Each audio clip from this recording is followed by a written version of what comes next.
ಪರಮ ಪೂಜ್ಯ ಶ್ರೀ ಶಿವಯೋಗೀಶ್ವರ ಮಹಾರಾಜರ ಸಂಕಲ್ಪದಂತೆ ಸವದತ್ತಿ ಯಲ್ಲಮ್ಮ ದೇವಿಗೆ ಪೀತಾಂಬರ ಉಡಿಸುವ ಹಾಗೂ ಉಡಿ ತುಂಬುವ ಕಾರ್ಯಕ್ರಮ ಹಮ್ಮಿಕೊಳ್ಳಲಾಗಿದೆ. ಎಲ್ಲ ನೀನೆ ತಾಯೇ, ಎಲ್ಲೆಲ್ಲೂ ನಿನ್ನ ಛಾಯೆ ಅಮ್ಮ ಯಲ್ಲಮ್ಮ. ದಿನಾಂಕ 8/4/2025 ಮಂಗಳವಾರದಂದು 5 ಗಂಟೆಗೆ ಮಡಿ ಭಜನೆ ಪ್ರಾರಂಭಗೊಂಡು ದಿನಾಂಕ 11/4/2025 ಬೆಳಿಗ್ಗೆ ಮಡಿ ಭಜನೆ ಮುಕ್ತಾಯಗೊಳ್ಳುವುದು. ದಿನಾಂಕ 10/4/2025 ಸಾಯಂಕಾಲ ಜೋಗುಳಬಾವಿ ಸತ್ಯಮ್ಮನ ಹೊಂಡದಿಂದ ಎಲ್ಲ ಸದ್ಭಕ್ತರು ವಾದ್ಯ ವೈಭವದೊಂದಿಗೆ ಅಮ್ಮನ ಪೀತಾಂಬರವನ್ನು ಮೆರವಣಿಗೆ ಮೂಲಕ ಬೆಳಗಿನ 4 ಗಂಟೆಗೆ ಶ್ರೀ ರೇಣುಕಾ ಯಲ್ಲಮ್ಮ ದೇವಿಗೆ ಅರ್ಪಿಸುವುದು.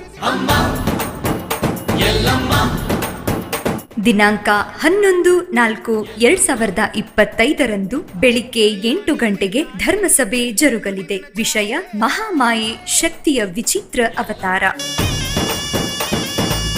ಈ ಎಲ್ಲ ಕಾರ್ಯಕ್ರಮಗಳ ಪಾವನ ಸಾನ್ನಿಧ್ಯವನ್ನು ಅಲಂಕರಿಸಲಿದ್ದಾರೆ ಶ್ರೀ ಸದ್ಗುರು ಪರಮ ಪೂಜ್ಯ ಅಡವಿಲಿಂಗ ಮಹಾರಾಜರು, ಸುಕ್ಷೇತ್ರ ವೀರಘಟ್ಟ, ತಾಲೂಕ್ ದೇವದುರ್ಗ, ಜಿಲ್ಲಾ ರಾಯಚೂರು. ಹಾಗೂ ನೇತೃತ್ವ ವಹಿಸಲಿದ್ದಾರೆ ಶ್ರೀ ಸದ್ಗುರು ಪರಮ ಪೂಜ್ಯ ಶಿವಯೋಗೀಶ್ವರರು, ಸುಕ್ಷೇತ್ರ ಪ್ರಭುದೇವರ ಬೆಟ್ಟ, ಜಂಬಗಿ. ಸಕಲ ಸದ್ಭಕ್ತರಿಗೂ ಮಹಾಪ್ರಸಾದದ ವ್ಯವಸ್ಥೆ ಇರುತ್ತದೆ. ಸರ್ವರಿಗೂ ಹಾರ್ದಿಕ ಸ್ವಾಗತ.